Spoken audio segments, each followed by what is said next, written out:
আসসালামু আলাইকুম।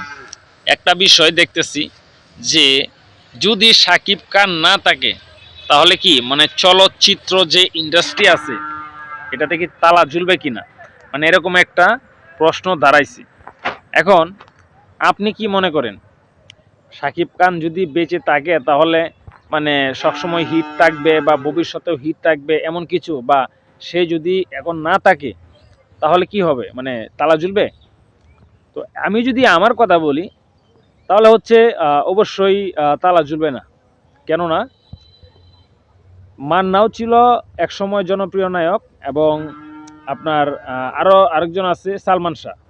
হ্যাঁ, তো কেউ কেউ বলে যে সালমান শাহর মতো আর কেউ আসবে না নায়ক হিসেবে, মান্নার মতো আর কেউ নায়ক হিসেবে আসবে না। আবার কেউ কেউ বলতেছে যে শাকিব খানের মতো আর কোনো নায়ক নেই। হ্যাঁ, তো বিষয়টা হচ্ছে কারো জন্য যেহেতু সময় বা স্রোত অপেক্ষা করে না, সো যদি শাকিব খান নাও থাকে চলচ্চিত্র ইন্ডাস্ট্রিতে যে তালা তুলবে বিষয়টা কিন্তু এরকম না। ঠিক আছে, কারণ শাকিব খান আছে এখন, ঠিক আছে, সে যে কোনো ছবি যদি করে তাহলে এখন হিট হয়। হ্যাঁ, হিট হয়, কারণ সবাই তাকে নিয়ে একটু বেশি মাতামাতি করে, সে অনেক জনপ্রিয় সবার মুখে মুখে। কিন্তু সে যদি এখন না থাকে তাহলে কি হবে? দুনিয়া ধ্বংস হয়ে যাবে, দুনিয়া মারা যাবে? না, শাকিব খান থাকলেও চলচ্চিত্র ইন্ডাস্ট্রি থাকবে, শাকিব খান না থাকলেও চলচ্চিত্র ইন্ডাস্ট্রি থাকবে, এটা আমি মনে করি।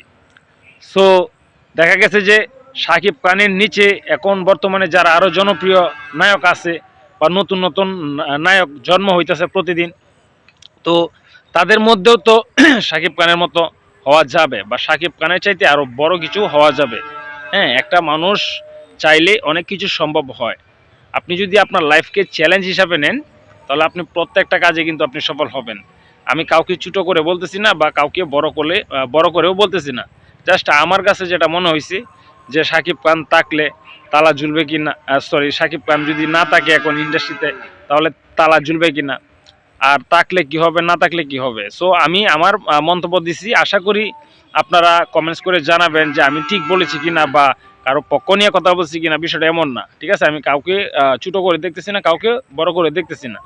সো যাই হোক, ভিডিওটা আজকে এই পর্যন্তই থাকবে। ধন্যবাদ সবাইকে।